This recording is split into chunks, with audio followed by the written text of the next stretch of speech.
National health service కింద చేశారు, మన స్టేట్ హెల్త్ సర్వీస్ కింద చేస్తున్నారు. గత వారం రోజుల నుంచి వాళ్ళు ఇది చేస్తున్నారు, పర్మనెంట్ చేయాలని. అదే పరిస్థితి నేను చెప్పాను వైద్య శాఖ మంత్రిగా ఆ మాట చెప్పకూడదు, కానీ చాలా మెరుగుపరుచుకోవాల్సిన అవసరం ఉందని చెప్పి అనేక మంది కాంట్రాక్ట్ బేసిస్లో తీసుకున్నారు. వాళ్ళని రెగ్యులర్ చేస్తామని కమిట్మెంట్ లేదు, అయినప్పటికీ కూడా కాంట్రాక్ట్ బేసిస్లో తీసుకున్నారు.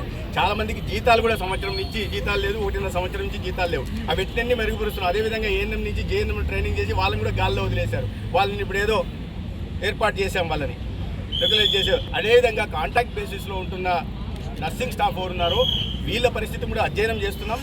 వీళ్ళని రెగ్యులరైజ్ చేస్తే ఎంత శాతంలో ఉన్నారు, ఎంత రెగ్యులరైజ్ చేస్తే ఎంత ఫైనాన్షియల్ ఇంప్లికేషన్ ప్రభుత్వం మీద పడుతుంది, అంటే ప్రజల డబ్బే కదా పడుతుంది అనే విషయాన్ని చూస్తున్నాం. అతి తొందరలో ఈ విషయం మీద కూడా ఒక పరిష్కారం చాలా మంది ఉన్నారు, వాళ్ళు కూడా ఉపయోగించుకోవాలి.